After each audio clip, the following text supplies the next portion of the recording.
Hey folks, welcome back to the DarkHorse Podcast live stream. We are having a tsunami of fun here at the DarkHorse Podcast.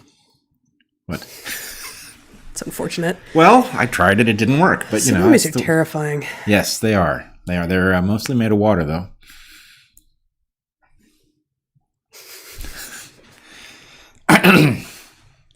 All right.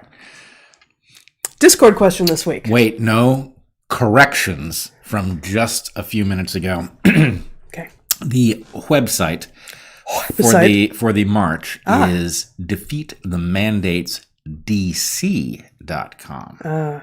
So anyway, I wish I could go back in time and fix that, because a lot of people are going to be searching and not finding, but nonetheless. But I can put that into the show notes. Defeatthemandatesdc.com. Yeah. Okay. What else? That was only one correction.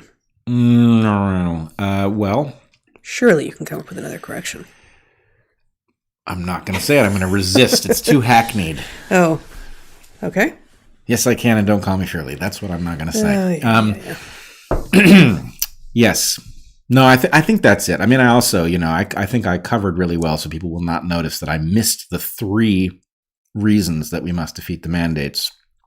That the remedies are not sufficiently safe and effective, the public health authorities are not immune to corruption, and the disease itself does not justify them. But I believe not this disease, not this treatment, not this government. Yeah, it's that. Yeah, and also that. On top of it all, it's un-American. This is a last resort using mandates, and we are not at the place where one resorts to the last resort. Well, but some people are scared to go to school, so it must be a national emergency. Look, man, I've always been scared to go to school, and I maintain I was right about the place all along, and now the rest of you are catching up. No? This week's Discord question, I am not prepared to address, but I will ask it and see if you are prepared to address it. Wow. Could we attempt to debunk the UASC Beijing mouse paper by testing Omicron S1 affinity with ACE2 in a wild type mus musculus from South Africa? They used a blast mus musculus model in their study. I believe that you can't prove zoonosis this way. I don't know the paper. I know the paper. I don't know it well, but I agree with this thinking exactly, that this is a hypothesis in need of a separate test, and that sounds broad brush. By which you mean you think that the hypothesis that they claim to have tested in this paper was not actually tested? I would want to go back and make sure that they claim to test a hypothesis, but yes, I believe. So it could be that it's just a hypothesis that they advance on the basis of their interesting observation, but let's just say a lot rides on this, because, as we've talked about before, so there's just this incredible weirdness about Omicron at the genomic level. Well, and let me just interject, like with the original COVID, lab leak or not actually really does matter. It really does have real world ramifications. This is not just some ivory tower, well, yes, why don't you figure that out after we get the world back together? No, this actually has ramifications. It has serious implications. Yeah. I mean, and, they go in both directions. But nonetheless, we do need to know, which means we need something other than a single line of evidence that just allows us to dismiss this. Mm-hmm. Dismiss lab origin in favor of... Right. So what we've got is an anomaly where something that is derived from a basal lineage emerges with a tremendous number of alterations. Mm-hmm. And so the proposal in this paper is that what happened is it moved into mice, was selected for transmission in mice, which is a very strong selective force, because coming from humans and going to mice would create a lot of differences. Mm-hmm. And then reemerged people. And so that's like, voila. Where was it? Was it in a lab somewhere and then got modified? No, it was in mice, yeah. Not a lab. Yep. So anyway, very interesting if it's true, but yes, you do want to test it some other way. It's certainly a plausible story. Yeah.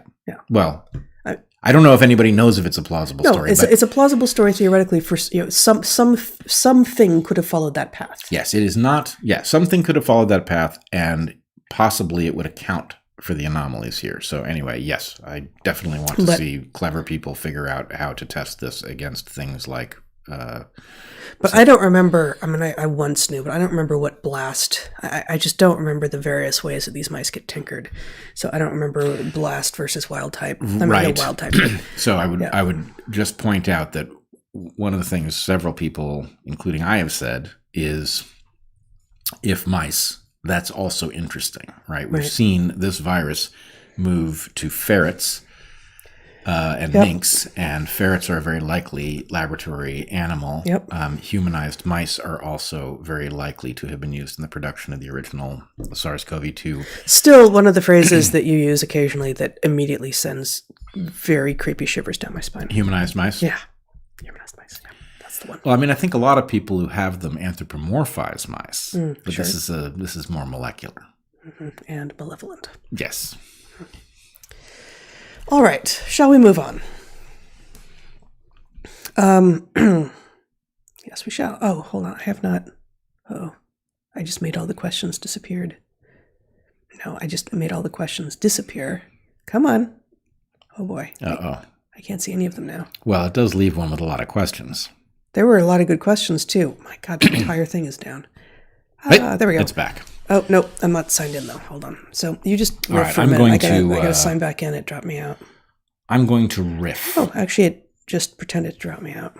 You're back? I think so. All right. Except I can't see anything. I think I'm doing it by score, but I can't. Are the lights on? Nothing is showing. But hi, friend. Don't on the computer. That was almost terrible. Hello, friend. Okay. Lots of cool, varied questions here. And now that it upset all of my organization, I'm just going to read from the top. A trait is considered good relative to its niche, but humans are niche switchers. Does this imply that there is or could be a trait that is advantageous across all or most niches and thus is objectively superior? Yeah, I mean, So I like the framing here. Yeah, there are lots of things that will work in any niche. I mean, for one thing, the human species has recently, not recently like in human history, but recently in the evolution of our lineage, had a major increase in our maximum longevity. Right? That's good. Right? More time gives you more opportunity to reproduce and produce more people, to refine things that you understood. Anyway, so basically any niche, and it's a positive thing. And lots of things will be that way. If you came up with an adaptation that increased the efficiency with which you transported oxygen around your body, that would be good in any niche. So yeah, there are lots of things that would be general. And niche switching itself is something that is useful anywhere because, niche switching, when we say it, we mean something big, like, I was fishing on the coast and now I'm hunting large mammals inland, but it can also mean little tiny things, right? Yeah. Very small alterations where you figure out how to do something that your ancestors couldn't do, and it contributes to your lineage's well-being. So that ability to bootstrap new software is useful anywhere and everywhere, even if your niche is one that you'll have for a good long time. So I think the short answer is yep. Yeah. No, I like it. I like the framing. Recurring upsetting dreams of a specific theme, like regrets or school testing. Your brain's way of inspiring you to fix your life, a cue from your environment or things eaten, or a cruel joke. I have a relationship with these things. Not recently, but when I was much younger, I had some recurring, not so positively themed dreams, especially around scholastic disasters. See earlier point about school being a very terrible place. Scholasters. All right, scholasters, if you will, and they will. Portmanteau. I've never been. Still not high. Right. No, still not. Unfortunately. Yep. In any case, what were we talking about? Dreams. Oh yeah. Yeah, you're right. You So, showed up to a final of a class you'd never been to. right. Right. That's the Exactly. dreams you had. Right. It was a dream. Calculus, I think. Yeah. Right? But here's And then you and I took calculus together. Yeah. And you did just I did well. fine. You did really well. But but here's the point. I had nightmares about the class that I didn't know was taking place, that was on the schedule that I didn't drop, all too plausible that this would happen to me. And that, you discover that the class is happening on the day of the final. You're trying to find where the class is. You walk in. The final contains things you've never seen before, right? It's all that. But here's the thing. What's the opposite of alienating? Enticing? Yeah, you're simultaneously enticing and half the audience and alienating the other half. Right. Yeah. Exactly. And as long as you alienate the right people, it's a good thing. Point being, you said. The point being I interrupted you. that Yes. I had a certain amount of anxiety around calculus, not because I wasn't going to be able to do calculus well, but it is exactly the kind of course that could challenge my organizational structures in a way that I would not have succeeded in it by perhaps not attending and, For instance, for example. or opening the book ever, or doing any of the problems. In any case, here's the salient point. Now that we've outed me thoroughly 16 different ways, and they were not awesome. But in any case, now that we've done that, the point is this. I never had another dream about calculus after you aced calculus. Right. Mm-hmm. Never. It went away. And so it didn't get replaced with a dream about chemistry?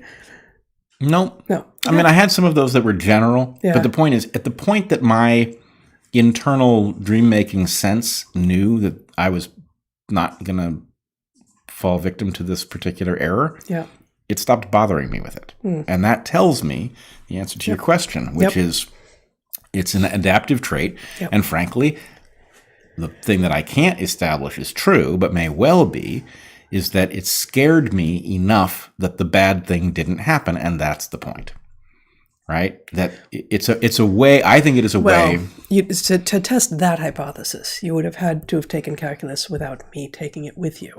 Not going to happen. I get it that I and I was not using fear, but my presence as someone who was enthusiastic about calculus and was going to show up and do the problems and learn the stuff, and I was excited for us to be learning it together. Means that you hardly ran the experiment. Right, I didn't, but it also establishes that I am a very clever person who found you irresistible, and there were just so many great things that flowed from that, including I didn't have to worry about failing out of graduate school as a result of not doing the calculus. No, that was Santa Cruz. That was undergrad. Yeah, you're right. Yeah. All right. In any case, it's adaptive. Santa Cruz, which is currently underwater, it seems. Not totally. Good. My God. Yeah. That's a long way. Water really isn't compressible, is it? It Does not compress. And many things flow from that, literally.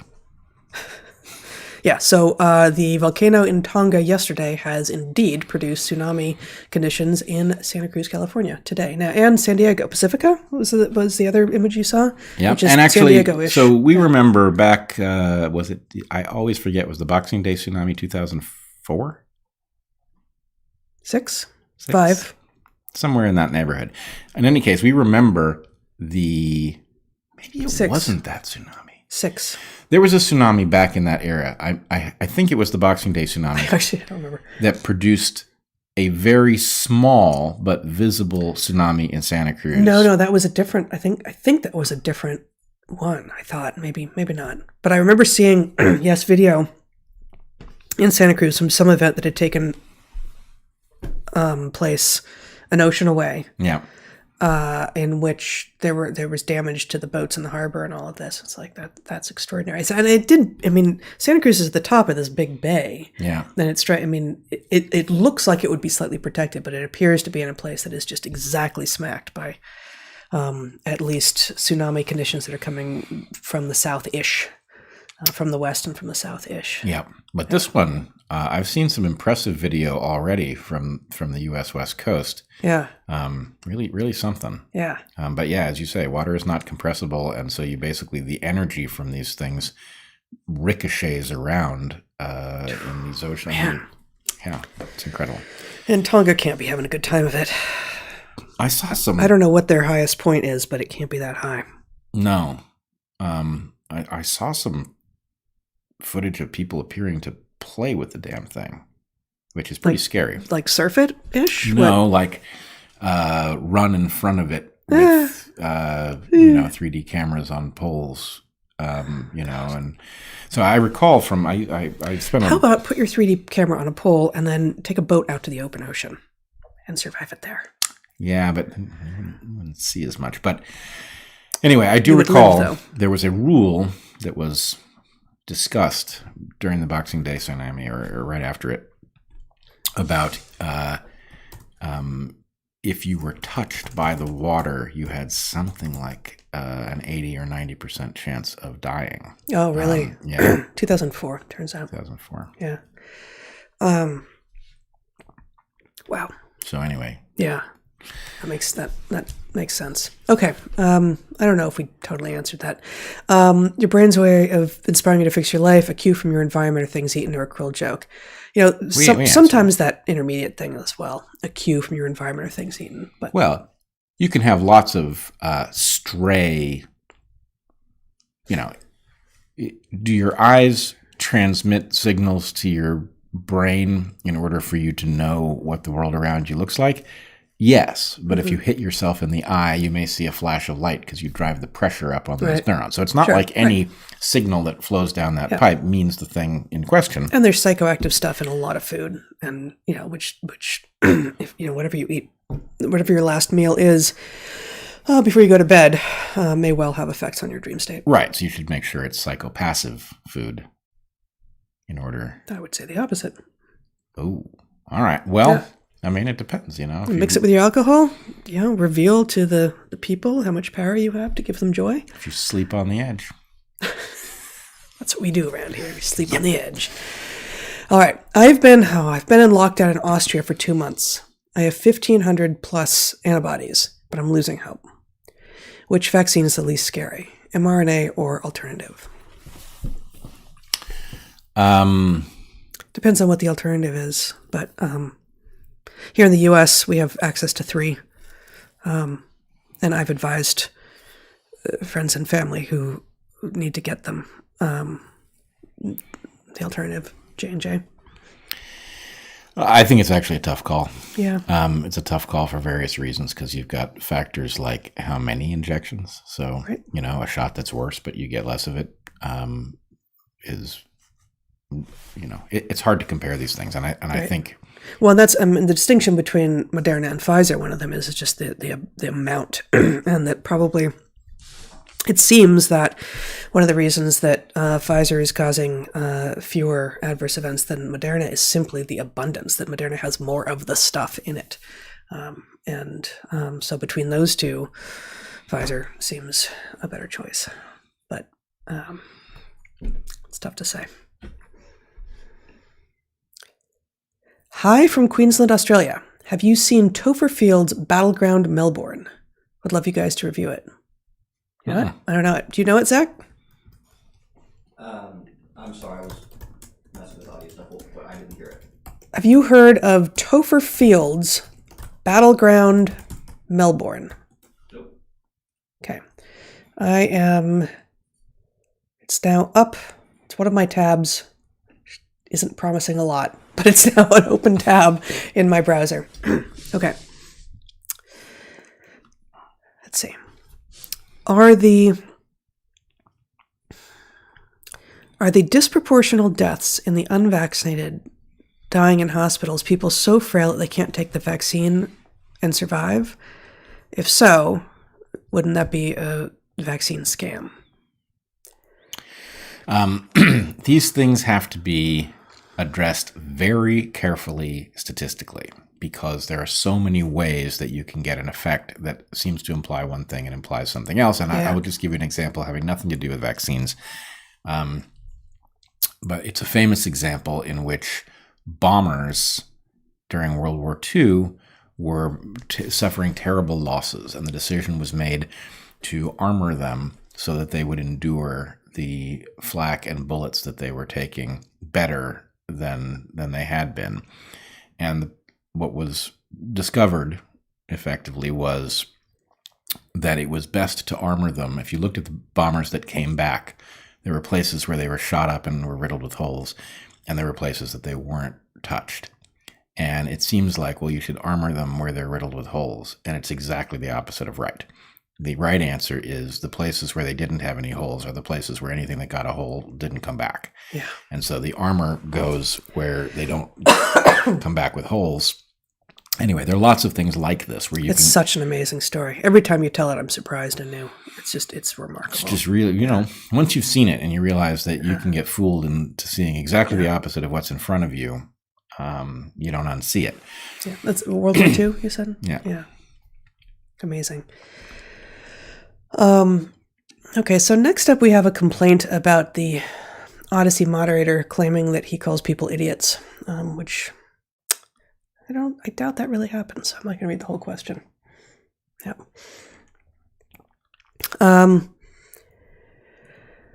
Why does human head hair grow continuously? How might something like that evolve? Chimps don't have it.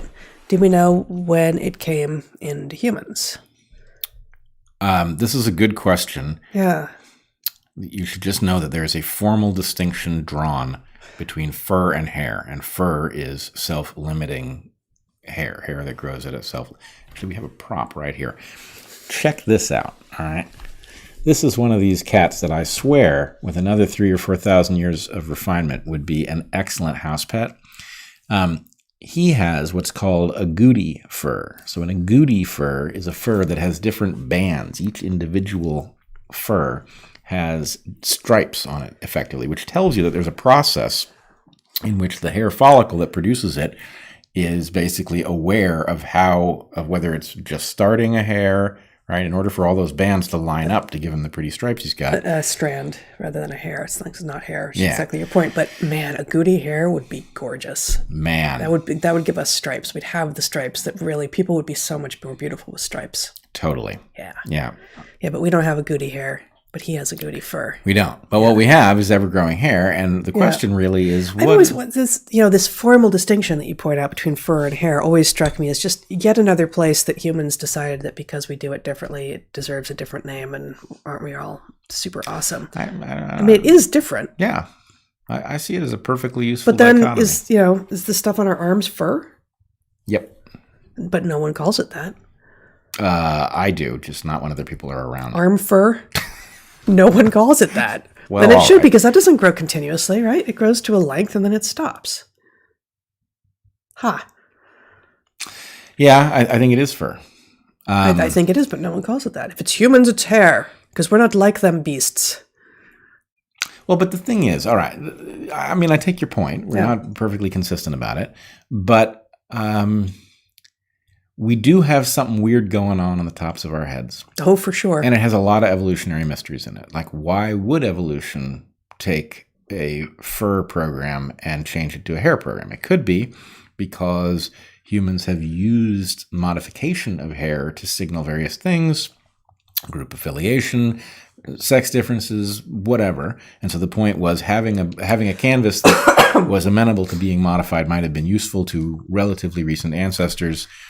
So I've never seen the attempt made, but I do wonder about the character state evolution, the orderedness of becoming hairless, and obviously we're not hairless, but becoming relatively more hairless than any of our close ancestors.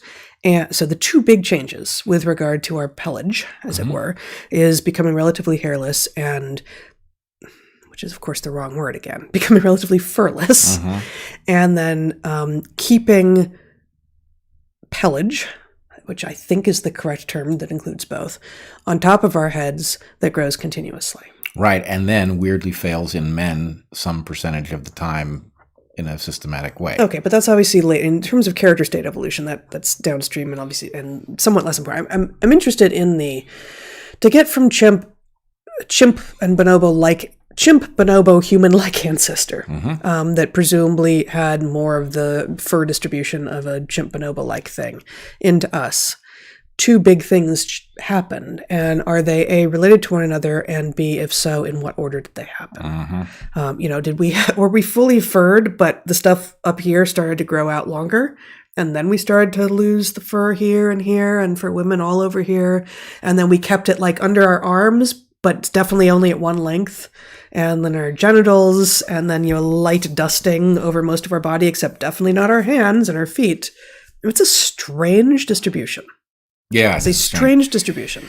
It is indeed a strange distribution, and interesting alterations. With respect to the one on the head, I don't know. I will say we have a misleading, just as we misunderstand music because we live in an era in which music can be exactly repeated, and so we don't understand that songs are supposed to be living entities that change every time you sing or play one. Yeah.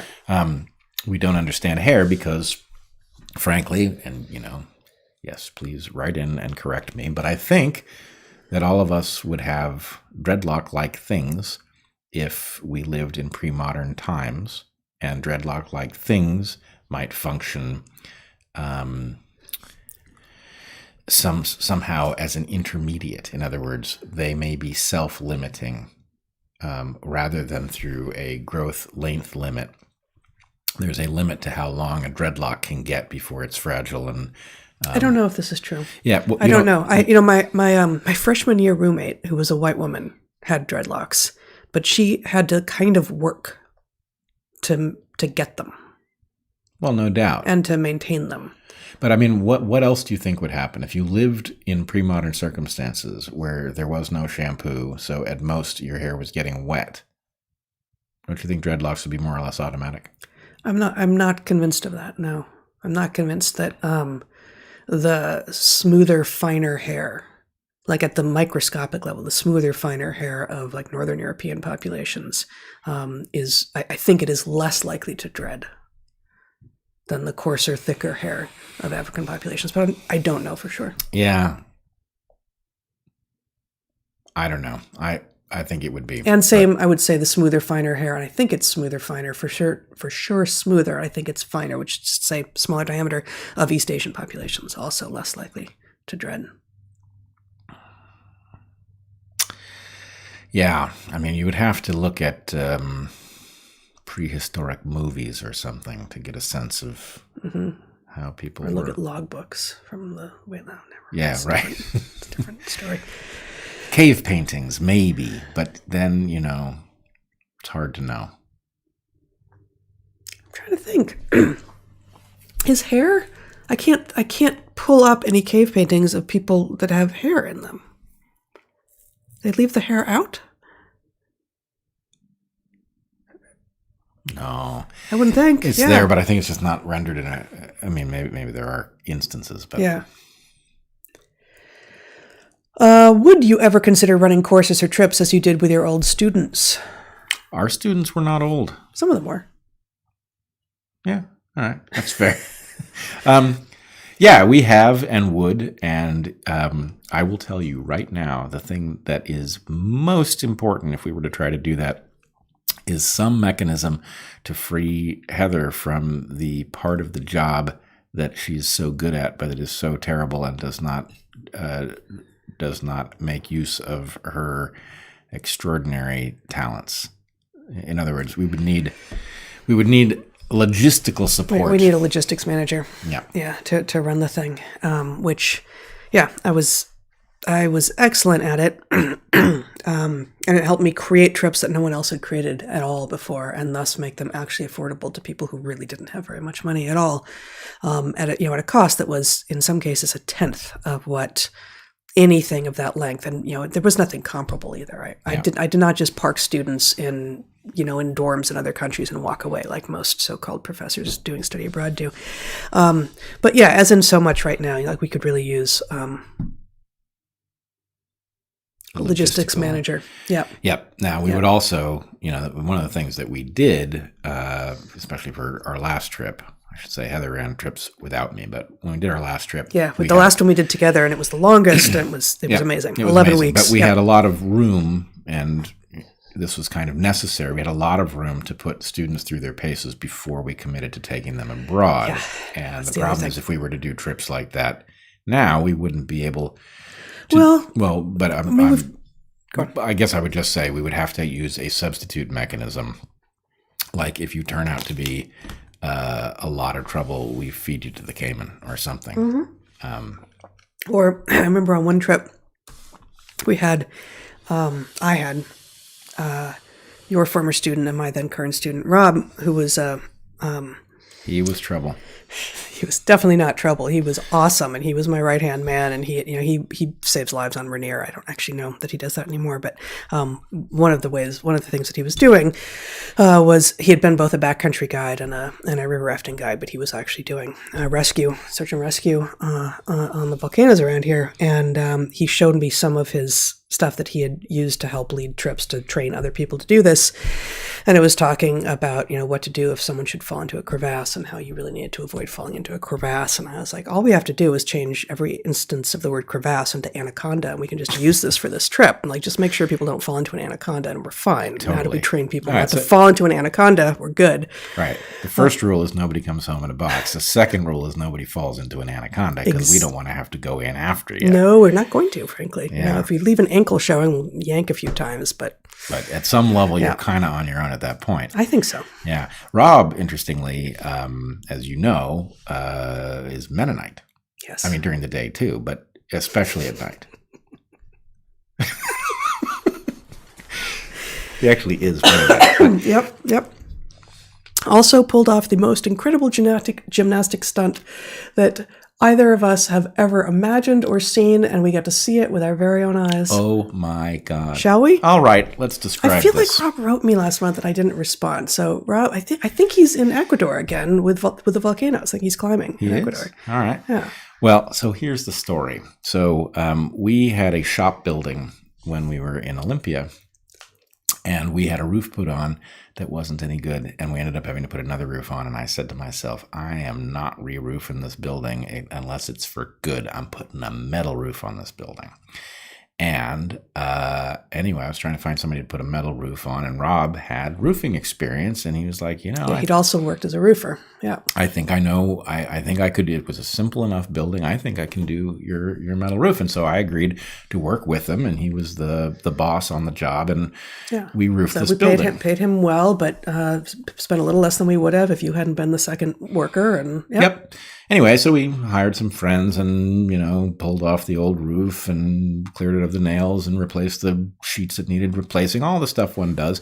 And finally, at the end of the job... Hold on. This is how high is the lower edge of the roof? 12 feet at its lowest. At its lowest. And it peaked at 20. Yeah. Yeah. Because it was like a 1.5. It had a loft area inside for storage. Yeah. So anyway, we put the roof on this building, and it was the last day, and the rain was descending. And so we had like an electrical storm. Major electrical storm. We had been rushing to get the thing done. And anyway, the rain was descending, and it was beginning to fall. And what does the ground look like, though? Well, the ground is... We'll get there. Okay. So we're trying to get all of the equipment that we've been using off the roof. So we had sort of camped out up there for however many days it took us to put the roof on. And so we had equipment of all kinds, up there. And we were taking it off. We were going to the edge of the roof and, climbing down with a bucket full of tools and all of this. And at the very last stage, Rob was looking at what he had accomplished here, having roofed this building and feeling justly proud of it. And he was sweeping the roof so that it would be pristine at the beginning of its life as a fully fledged roof. And I was descending with a bucket of tools down the extension ladder. And I was coming down. I'd gotten below the level of the roof, and I heard thump. And I thought, what? And then I look, having heard some sort of scraping noise, and I see Rob. No, you see the broom first. Oh, first I see the broom, right. The broom, thank you, Zach. The broom goes sliding off the roof and plunges to the ground into basically the parking lot of the building, which has a trailer in it. It's got rakes and shovels and lumber with nails in it. Right. It's a mess. And Rob then flies off the edge of this roof, lands, does the deepest squat possible, leaps up to his feet with the most beautiful smile on his face. And I was watching this thing from right below roof level. I saw every second of it. And I said, Rob, did you do that intentionally? And he said, no. So what he had done was he had put a sheet of water, he had used the broom, and he had created a layer of water and he slipped in it. And then, so he's used to sliding down glaciers and all this stuff. And he had told me at the beginning when we put this roof on, he said, listen to me. If you fall up here, what you're going to do is you're going to flip over and you're going to grab the seams of the roof in order to stop you. So I had held this as sort of the way I'm not going to fall off the roof. And I was like, well, why didn't you stop yourself? He said, I had tried. It didn't work. And so he had actually... But then he also knew that at the base of the roof, right by the gutter line, are all of these raised nail heads. They're screws. And bolts. Yeah. And so anyway, as he realized he was sliding and his gripping the seams of the roof thing wasn't going to work, he leapt over the line of screws, landed on his feet. Anyway, it was quite beautiful. Yeah. Did I mention that he's Mennonite? All right.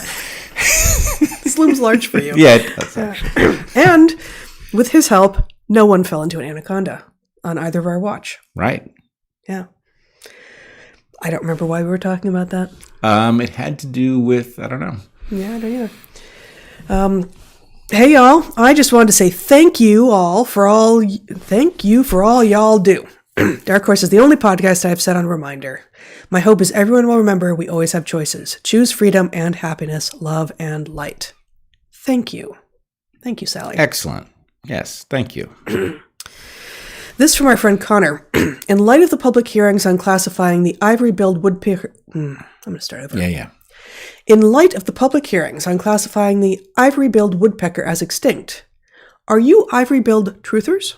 Or do you think they are truly extinct? Oh, I'm a distinction denialist. Distinction denialist. Is that what you said? That's not what I meant, but I'm going to go with it. Yes. I do not believe they're a distinct species. Well, isn't that what you said? That's what I did not mean to say. Okay, but what did you mean to say? That I was going to be an extinction denialist. So does that make you a truther? I don't know. I was hoping to evade the question. That's the other thing. You're extinction, but are you actually a distinction denialist? No. Here's the thing. I don't think so. No. I think they're actually still... It's plausible. They're still very common, but they're being misdescribed as a closely related... I don't know. It's very hard to prove there are no more of them. True. But you're not actually a distinction denialist. No. But you are an extinction denialist. You're an extinction skeptic. You're extinction hesitant. I am an extinction resistor. On their behalf? I'm not giving up on this bird. You see what I'm saying? Yeah, if you care, you wouldn't either. Yeah, exactly. Yeah. All right. I'm not sure if we answered this question. No, I love this question. Yeah, it's a good one. I don't know. I hope they're still out there. Yeah, me too. I'd love for them to be out there. Totally. And we have another giant woodpecker here, the pileated, and they are gorgeous, and they pair bond. And I don't think they pair bond throughout the year, do they? Do they come together? I don't know, actually. I don't know. We haven't seen many the last couple of years. I've seen a few, but not as many. We used to often have, especially up in Olympia, but here the first year we were here, we had a pair that would breed nearby, and we'd see a lot of. I caught some. I was trying to get a great picture. I got some decent stuff, but nothing great. But last summer. Yeah. Okay. But yeah, a big woodpecker is an amazing. I mean, all the woodpeckers are, but the bigger woodpeckers are really quite remarkable. Yeah, it's a very odd creature. I'm trying to think, there's a big woodpecker in Tipitini, actually, in the Amazon. And I can't think of which one it is at the moment, but just amazing to see, when you're in literally the most biodiverse spot on Earth. And there's 10 species of monkeys, and there's 5 species of felids, and there's anacondas that you're trying not to fall into, and all of this. And then, and toucans and parrots and a lot of other birds that you've never heard of that are like Watson, that are totally amazing. And then you also see a giant woodpecker. You're like, really? Tropics? Like, you had to also get a giant woodpecker? Yeah. Don't you have enough? I don't think they think of it that way. No, they don't at all. Okay. Could we describe our public health institutions as having become COVID paperclip optimizers with added human failings? Oh, man. Look, I applaud the effort at the taxonomy here. The problem is the paperclip maximizer is a mindless. Well, okay, there's one way in which I will defend this.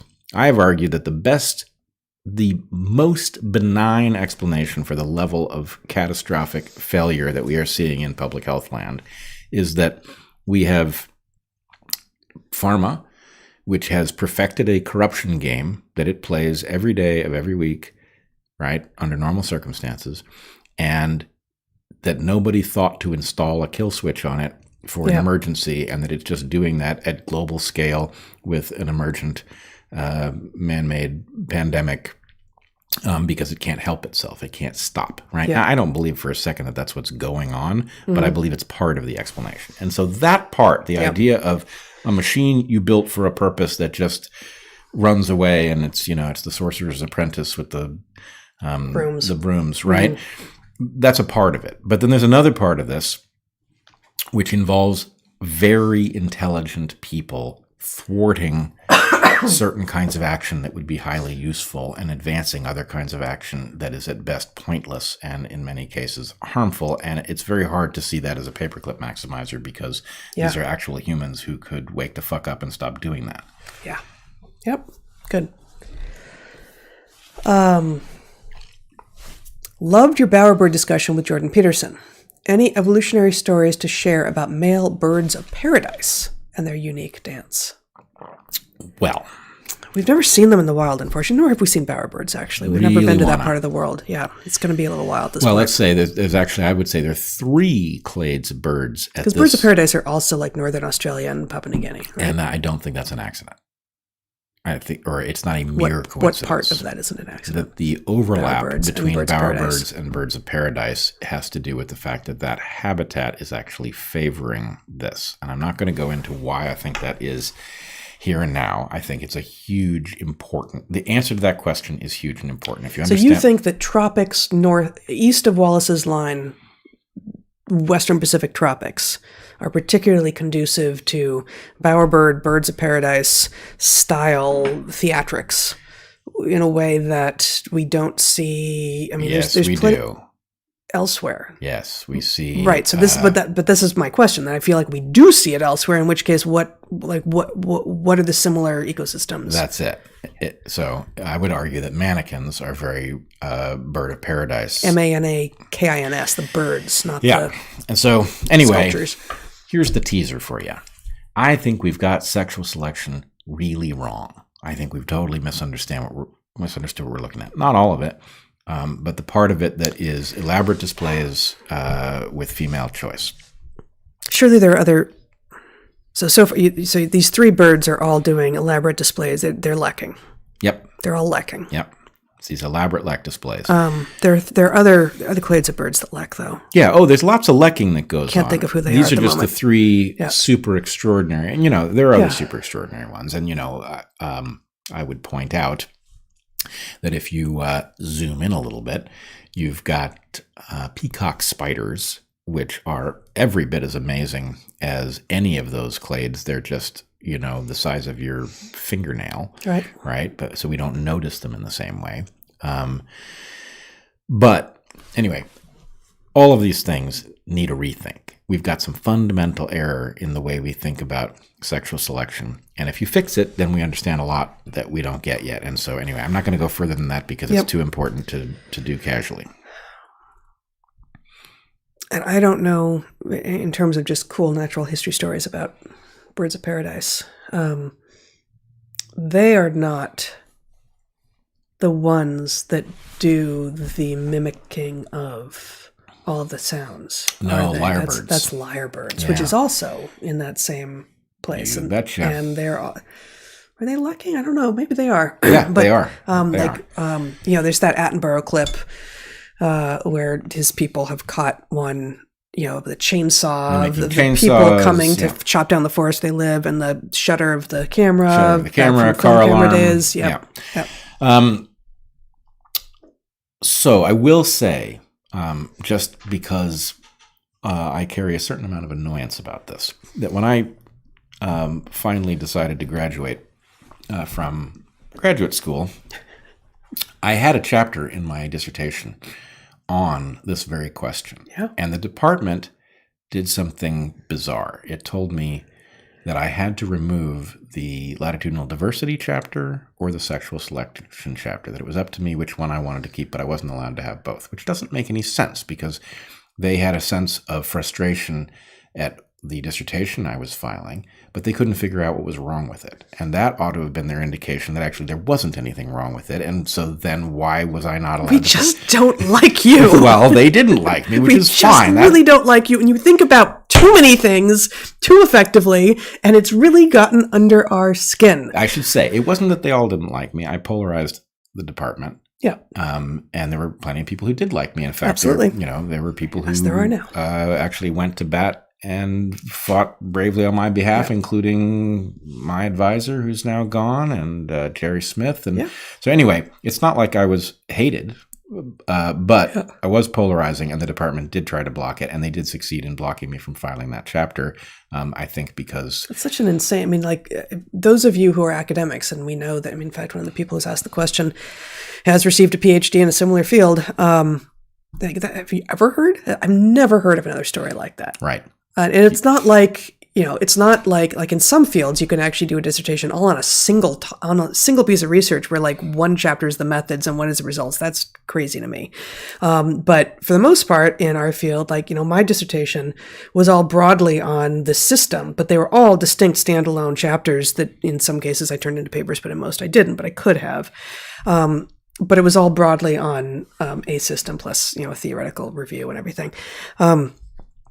But yours was, each chapter, the thematic similarities were trade-offs, right? Yeah. And so you wrote a trade-offs chapter, and then you're like, okay, senescence, telomeres, cancer, latitudinal diversity gradient, morality, evolution of morality, and also sexual selection. And they were all so different. I mean, I did joke with you, like, you just need to add a chapter on astrobiology and you're set. You got it all covered. You can infer the astrobiology from the other ones. Actually, right. But I've never, ever heard of a department doing such a thing. And I guess the setup that I gave was sort of as cover to departments, maybe, which I don't want it to be, which is like, yes, but no other dissertation has ever looked like yours did. Yeah. But the fact that they gave you a choice tells you that this was bullshit. If they'd been like, that chapter doesn't hold up, no way.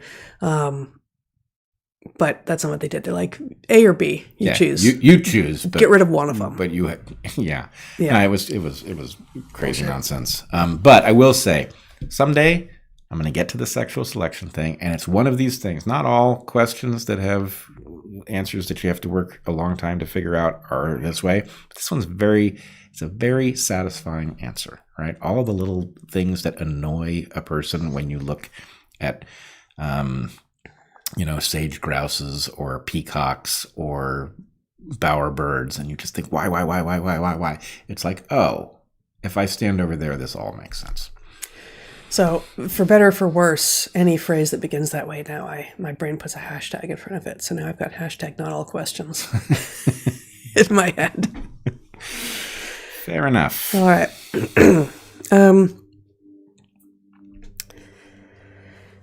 Did you observe any Mantellas feeding their tadpoles unfertilized eggs, as Mantella levigata do? Did you study that species? Thank you.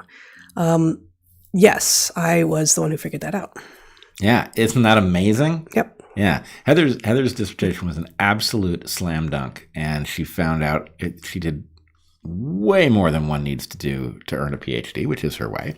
As did you, and they tried to take some of it away. Well, mine was weirder because yours mine was all weirder. Side projects that I didn't realize were my dissertation until at some point they had to be. But but anyway, yes. Heather was the person who worked all of this out from scratch because there was like literally nothing known about your species except where it was. Yeah, there was the Mantellas were actually, it had already been decided because some of the molecular work had been done that they weren't sister taxa with the dart poison frogs. But Bullinger, who had first described them in the late 1900s, had thought that maybe they were. And that was still kind of like, okay, well, maybe behaviorally then they're going to be too, because they've got the same tox. So they were known, like phylogenetically, they're not dart poison frogs, which is where I'd spent 2 seasons doing work on dart poison frogs in Central America. And their toxins are the same, which is fascinating. But we even knew, so there was some chemistry work that had been done that had determined that the skin toxins in both dart poison frogs and the Mantellines were both dietarily derived from the ants and the mites in their diets. But other than that, nothing was known. It had been imagined that maybe there were going to be some behavioral similarities, and the dart poison frogs were so fascinating from a territorial and parental care and sexual selection perspective that maybe some of the Mantellas had some interesting stuff. But Madagascar had kicked out the French in the late 60s and had only recently, within like in the early 90s, opened back up to let Vaza, to let foreigners, white people, come in at all. We had gone there in 93 as just like a post-college trip. Hadn't seen any Mantella then, I don't think. And then at the point that I was like, well, okay, I can keep on working on dart poison frogs and probably go into South America and try to discover some things about one of these species that's less well known, but it's kind of brick in the wall style understanding. And I'll be able to go deeper into some of the theoretical stuff probably. Or I could take my chances and go to Madagascar where no one knows anything about these guys. There's no sites described even. Like, you know, I'll do a site scouting trip, and we did that. We did a site scouting trip together. In, let's say, 96. And I found the site, and I didn't even know what species. We looked at Arantiaca, we looked at Levagata, we looked at a few others. We found a new species that we wanted to name Mantella hairy rubini after your grandfather. It turns out somebody else had found it. Yeah, that's too. all I'll say. I was like, I have the more interesting story, but I'll just leave it at someone else has claims on it and it's still not named, and that's super irritating. It's still not named, and somewhere you have the pictures of this frog. Oh, still, I sure do. Right? And that was at Andrano Bay. Yep. Right? So anyway, I went back and spent one very long field season there in 97, and then went back and spent just a slightly shorter field season there in 99 with you. Both times I also had a field assistant with me. And just everything behaviorally that is known about Mantella either was from my research or is downstream of it. I will say, though, the number, so you've got frogs that very superficially look like poison dart frogs in Madagascar, enough that they were initially wrongly classified as close relatives, which they are not. But they share a toxin that they get from their food, yep, to a shocking number of other traits. Incredible convergence. They are right down to that little tick, tick, tick call, right? It's like so poison dart frog that you just have to ask the question about what force has shaped these two things into nearly identical creatures when they're not closely related. Yeah, and that's effectively the first chapter of my dissertation, is the incredible power of adaptation and convergence, and look at the incredible shared convergence of these two things that really, their history, their shared history is many, I'd have to remind myself, tends to at over 100 million years ago. They have just not been the same frog for a very, very long time. Obviously, their most recent common ancestor is a frog, but it's not a poison frog. It's not a diurnal frog. It's not a social frog. It's not a parental caregiving frog.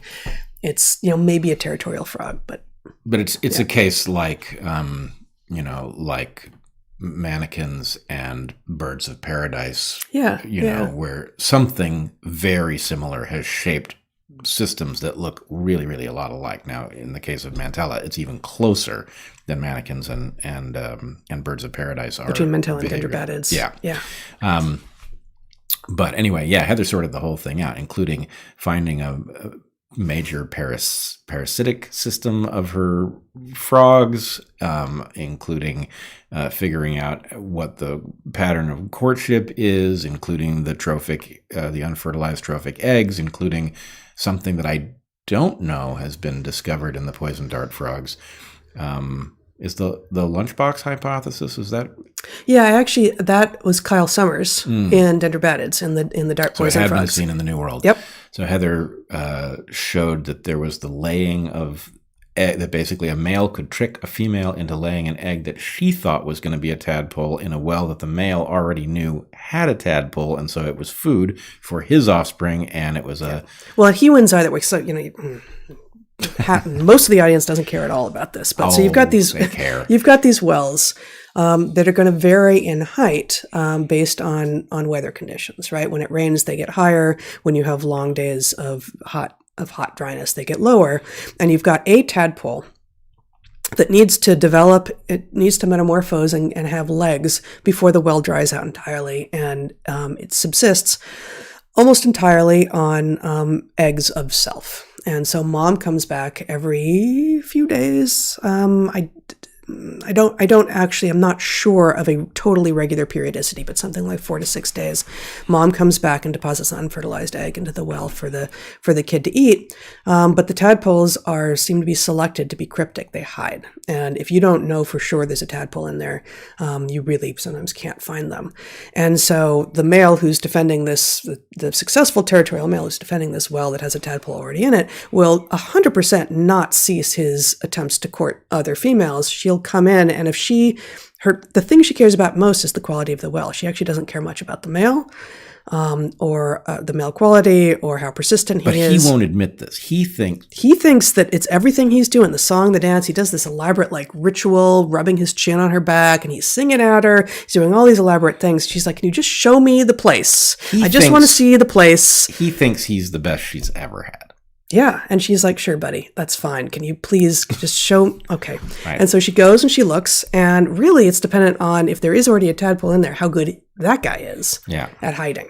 And so if she sees the tadpole, game over. She's not gonna have sex with this guy. Yeah. If she doesn't see him, and everything else about the water, it has to be pretty low pH, it has to have relatively low conductivity, it has to have relatively high dissolved oxygen. These are separate other measures that I was keeping track of. And it has to be relatively high because it can get hot and dry, and that water level can disappear pretty rapidly. Then she will lay an egg just above the waterline. Just above the waterline. But if she lays an egg just above the waterline in a well in which there's already a tadpole, and that tadpole maybe is beginning to sprout legs and can climb up the wall of the well a little bit, or if it rains the next day, or if the egg slips a little bit, well, that egg becomes lunch. And the male wins either way, assuming he hasn't walked away from his well and someone else hasn't come in and fathered the tadpole in the well. Then he wins either way. He either gets a new kid or he gets to feed his old kid. And win-win. Heather figured this out under really challenging field conditions, like really tough ones, right? There's no field station. This was all very, it was Gilligan's Island at some level. A little bit, yeah. And when you were sorting all of this out, measuring well pH, water height, doing all the work necessary to sort this out, you were running the risk that you were going to get barked into cardiac arrest by a Plephodon hyalinocaustica, totally. Right? And, that could happen. And I did. I still bear faintly the scar having been attacked by a lemur fulvus.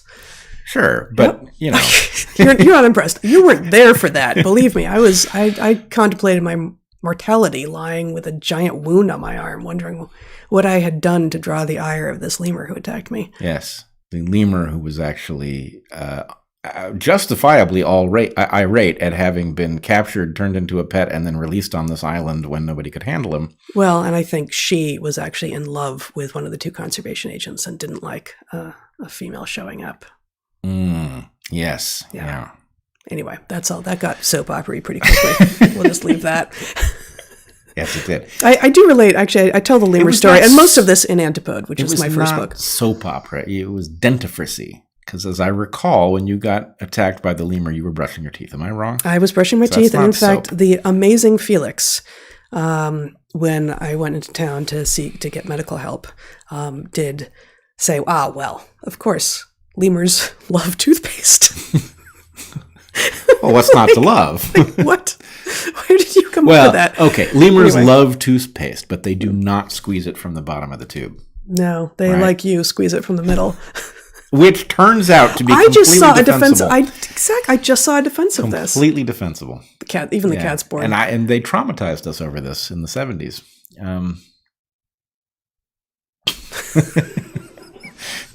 All right, this has gotten weird, but this has gotten weird. I guess I'm sort of operating on the theory that we've been thrown off of all social media and we're just talking to each other. Is that not? You have some viewers. Okay, there are viewers. Well, I apologize. We didn't lose all of them with all that talk about frogs and. Excellent. Well, okay. Something. Let's see. There's There's a lot of good questions here. We've already been at it for a while. You're totally boring the cat. It's easy to bore this cat. Honey lemon tea suggestion. Add some ginger for sure. Also peppercorns and cloves. Yeah, I haven't actually done that to the honey lemon tea because it feels so pure and amazing as it is.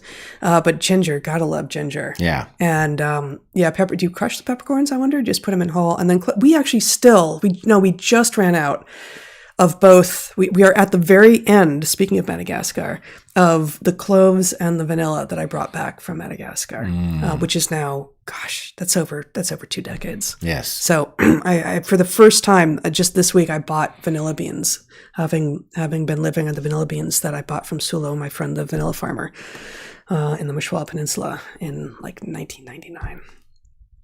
Anyway, it's a good idea. Ginger, peppercorns, cloves. I've wondered why Trump didn't fire Fauci. Any insight as to why he didn't? I don't think he's fireable somehow.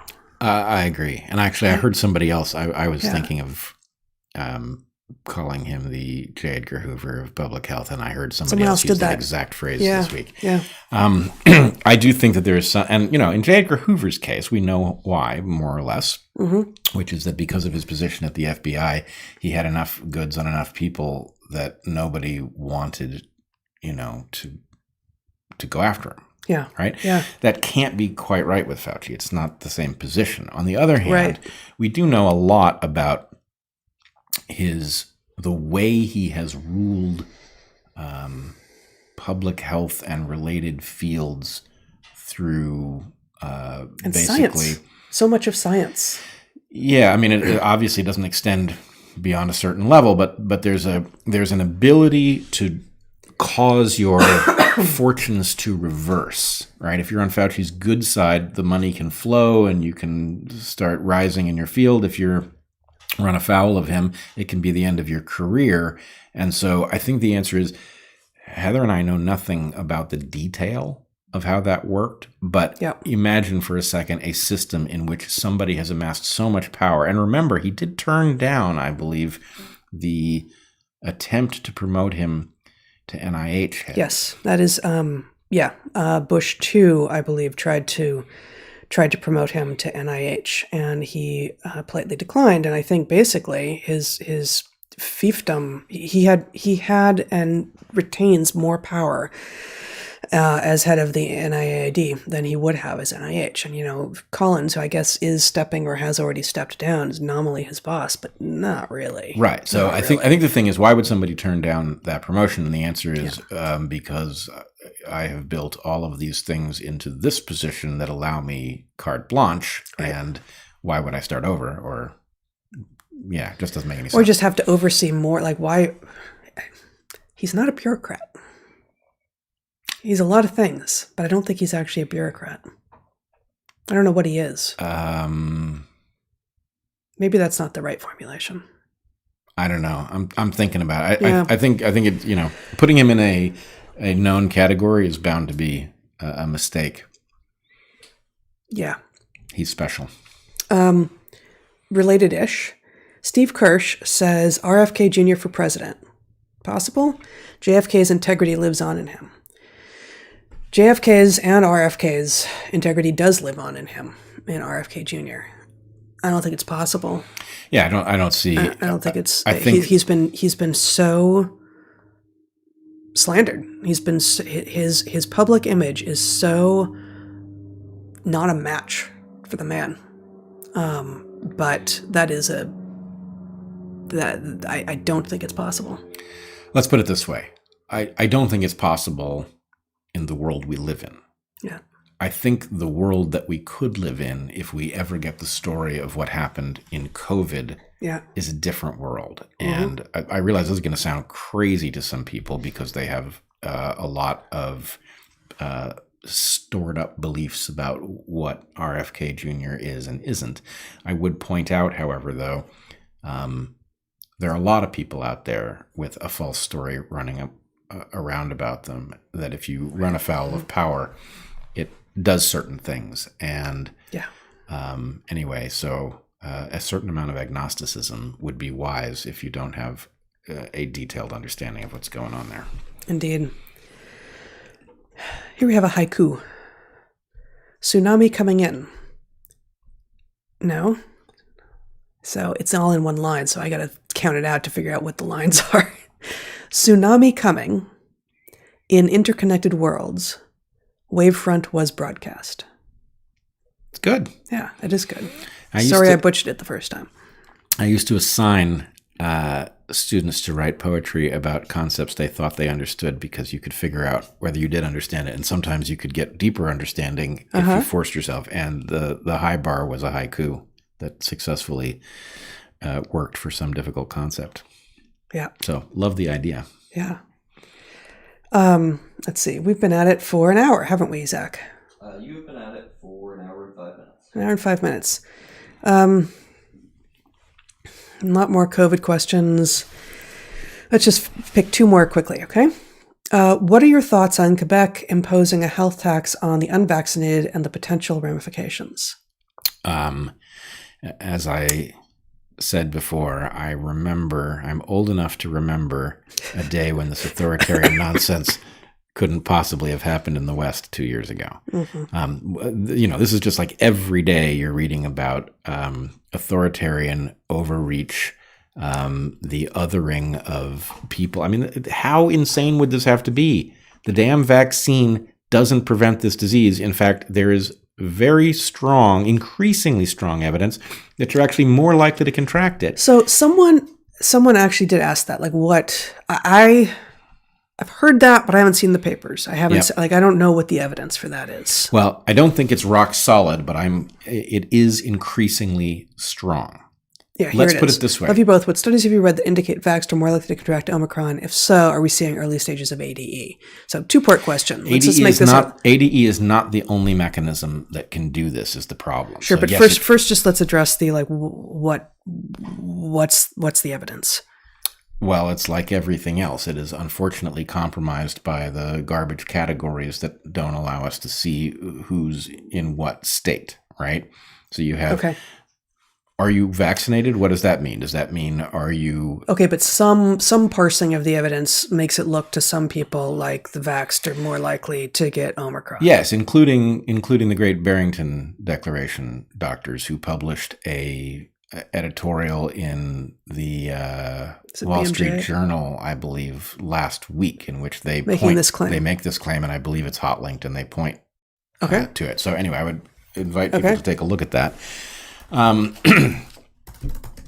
But let's put it this way. The fact that this is even ambiguous tells you that you have no justification for mandating that anybody get these vaccines, right? If it is debatable whether you are more or less likely to contract the disease, and there's no reduction in your viral load, and therefore the likelihood of you transmitting it, who in hell gets to tell you need a vaccine that could plausibly make you more vulnerable and doesn't prevent anybody else from getting it to you? Like, what? Yeah. What? It's the height of insanity, right? This is telling you that I shouldn't do this here, but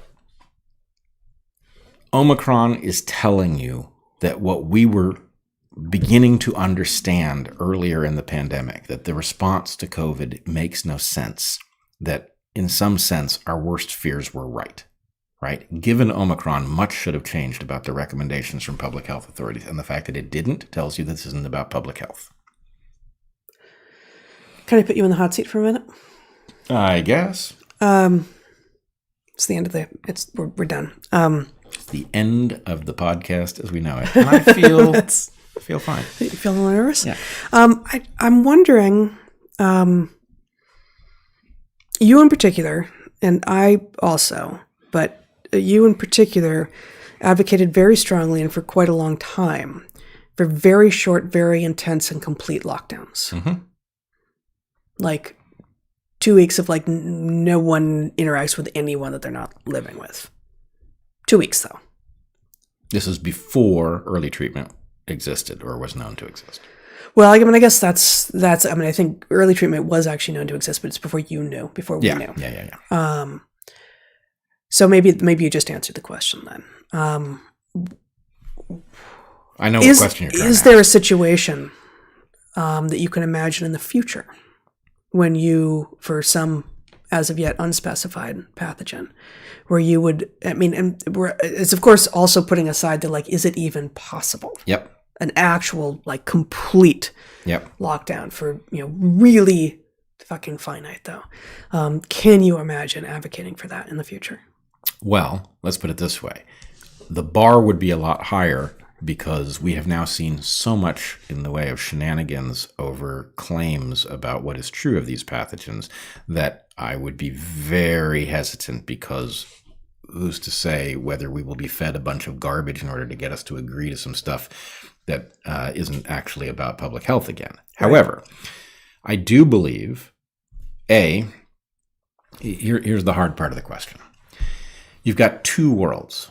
One world, you get ahead of COVID and you drive it to extinction, okay?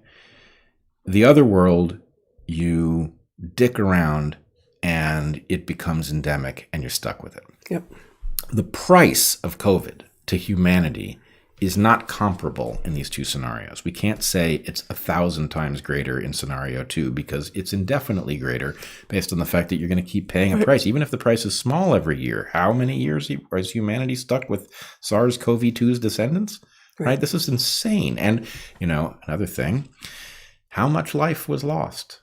Not how many lives were lost. That's not a good question. Yeah. How much life did each of us lose? And I believe each of us have had our life expectancy dropped by the botching of COVID, by the release of it, and the botching of it. But nonetheless, the point is, the argument for a severe, intense, very short-lived lockdown was that we had no mechanism of controlling this disease inside of a house, right? It gets into your house, it ricochets around, but it's short duration for each of the people. And so the point is, for any given house, you could burn it out. If it's in your house, it would ricochet around and then be burned out. Nobody would be capable of transmitting it to anybody. So when you went back to interacting, it would be effectively gone. And then the second part of the argument was that will not be perfectly effective. There will be houses in which something weird happens. And the point is, then you need to have high quality testing and you need to find the places where the intense lockdown didn't work, right? And then you need to chase down those things. So it's a 1-2 punch. That would be thoroughly justified by the advantage of not living in a world with COVID on the loose forever, right? This has long since passed us by as a possibility. So I would say there are circumstances in which you could justify a very short intensive lockdown. But here's the key for all of those of you who are looking at me like, what, did you lose your mind? I do not believe that the governmental structure that would be capable of doing this honorably exists. I don't believe it exists on Earth. I don't believe it's been formulated, which means I believe there is one tool and one tool only that they are entitled to use should such a lockdown be justified on the basis of, hey, we've got a clock ticking and we've got to drive this thing to extinction. Otherwise, we're going to get stuck with it forever. The one tool that they are allowed to use is persuasion. They have to convince us. And persuasion does not mean we're going to throw all of the dissidents off of social media and then pretend we have a consensus about the right thing to do. It means we are all going to get to use all tools available. We're going to get to listen to whoever we want. We're going to let the argument be fully aired. And if you haven't convinced us that there's a good reason that we should want to do this because we don't want our grandchildren dealing with this pathogen, then you lose. You can't do it, right? And if that was unclear, if that was unclear before, it is absolutely clear now, based on the way the corruption of this system has abused their leverage over us to the nth degree. So the answer is yes, in a theoretical way, but persuasion is their only legitimate tool. And anybody who wants to step into mandate land, we're going to see them coming next time. Yeah. All right. Well, this was long today, but fun. Yeah. Yeah. It was good. And so we will be Friday afternoon our time next week rather than Saturday midday. And all the things. Yeah. You can pick up our book and join us on our Patreons. take a look at my Substack. Pretty much all the stuff on my Substack is for free, so you can join without paying anything and just get an email once a week or so. With the new posts, you can drive up, drive down, drive over to Washington, D.C. You could fly in, you could fly down. You could scroll over to defeatthemandatesdc.com. You could do that. That would be a good thing to do. As a first step. Just to decide, am I going to drive? Am I going to fly? Am I going to flap my wings? Right. I mean, I believe you're morally Hummingbird required style? to defeat the mandates, but you could go to the website just for some ideas on how that might be done. Mm-hmm. I don't know. Maybe that's it. Maybe that's it. Be good to the ones you love, eat good food, and get outside. Be well, everyone.